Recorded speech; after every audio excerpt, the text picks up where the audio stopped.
नमस्कार, मैं जितेंद्र चतुर्वेदी। कर्नाटक के नतीजे आने के बाद से ये चर्चा आम हो चली कि जो दक्षिण का द्वार है वो चूंकि अब भाजपा हार चुकी है, इसलिए लोकसभा चुनाव के लिहाज से दक्षिण भारत में अब भाजपा के लिए कुछ बचा नहीं है। अब जो कुछ कर पाएगी वो कांग्रेस ही कर पाएगी, और वैसे भी कांग्रेस ने पूरा जोर लगा ही दिया था भारत जोड़ो यात्रा के दरमियान, चूंकि उस पूरी यात्रा का एक बड़ा हिस्सा दक्षिण भारत में एक लंबे समय तक रहा, तो स्वाभाविक है कि कांग्रेस एक रणनीति के तहत चल रही थी। और फिर जब वो कर्नाटक जीत लेती है तब तो जो रणनीति रही और जो नैरेटिव रहा उसमें तारतम्य हो जाता है, और फिर ये कहा जाने लगता है कि अब भाजपा के लिए दक्षिण में कुछ बचा नहीं है। लेकिन हाल हाल की जो घटनाएं हैं उन घटनाओं ने पूरी कहानी ही पलट दी है, और ऐसा लग रहा है कि ये जो 130 सीटें आती हैं जिस दक्षिण भारत से लोकसभा की, वहां क्या भाजपा ने जो अपना मिशन बनाया था 60-62 सीटें जीतने का, उसमें वो अपने सहयोगियों के साथ जीतने में कामयाब होने जा रही है क्या? ये सवाल आपको चौंकाएगा और आप ठिठकेंगे भी। लेकिन जो घटनाक्रम है उसने कांग्रेस को परेशान कर दिया है, क्योंकि जिस 60-62 सीटों की बात हो रही है, अगर ऐसा होता है तो भाजपा जितना उत्तर में गंवाएगी उतना दक्षिण में कमा लेगी, और कांग्रेस के साथ परिस्थितियां उल्टी हो जाएंगी, क्योंकि अगर वो दक्षिण में ही सब गंवा देगी तो उत्तर में वो बहुत ज्यादा हासिल नहीं करने जा रही है। कैसे, वो हम बताएंगे, लेकिन पहले दक्षिण में भाजपा गेन कहां कर रही है उस पर बात कर लेते हैं। जब नई संसद का उद्घाटन समारोह था तब एच.डी. देवेगौड़ा साहब उस कार्यक्रम का हिस्सा होते हैं, इसे ध्यान रखिएगा। जगन मोहन रेड्डी उस कार्यक्रम का हिस्सा होते हैं। अब कर्नाटक में 28 सीटें आती हैं लोकसभा की। डी.के. शिव कुमार नाराज हैं, उनको वो सब नहीं मिला जो वो चाहते थे, ऐसी चर्चा है। अब ये कहा जा रहा है कि वो बड़े लॉयल हैं, वो पार्टी के खिलाफ कुछ नहीं करेंगे, लेकिन जो समाज उनके साथ जुड़ा था इस बात को लेकर कि कांग्रेस इस बार उनको आगे लेकर जाएगी, वो समाज क्या अब कांग्रेस के साथ जुड़ा रह पाएगा?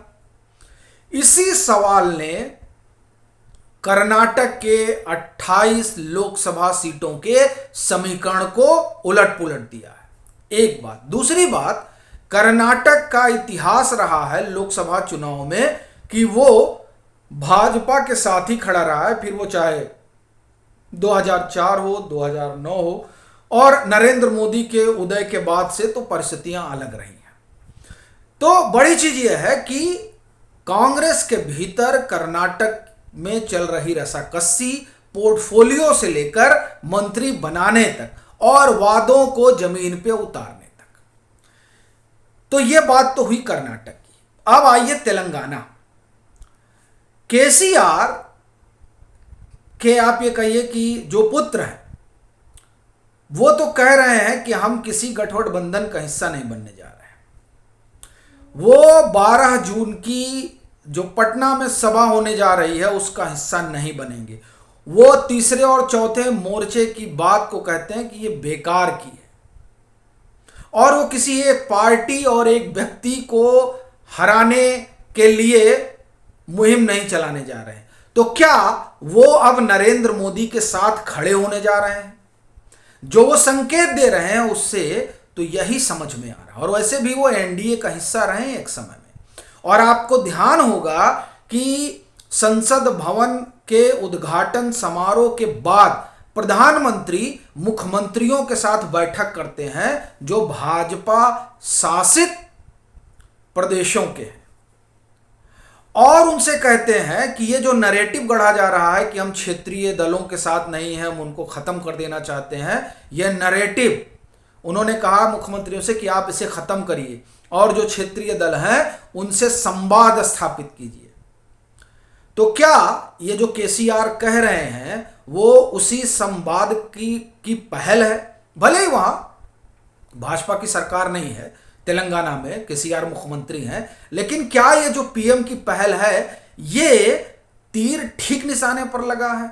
और केसीआर को भी लग रहा है, उनकी पार्टी को भी लग रहा है कि इस सब में फंसने कोई मतलब नहीं है, हमें एनडीए के साथ होना चाहिए। और क्या इसकी वजह यह भी है कि ये जो कांग्रेस इस समय उस वोट पर निगाह धसाए हुए है जिस वोट बैंक पर बीआरएस तेलंगाना में सरकार बनाए हुए है?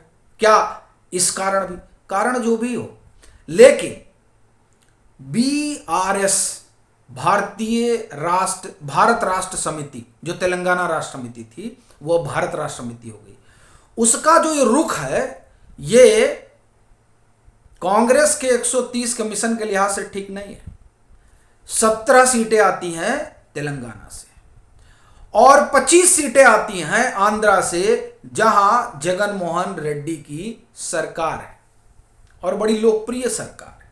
अब आप जोड़ लीजिए तेलंगाना, आंध्र प्रदेश और कर्नाटका, ये जब आप जोड़ेंगे तो कुल 70 सीटें होती हैं।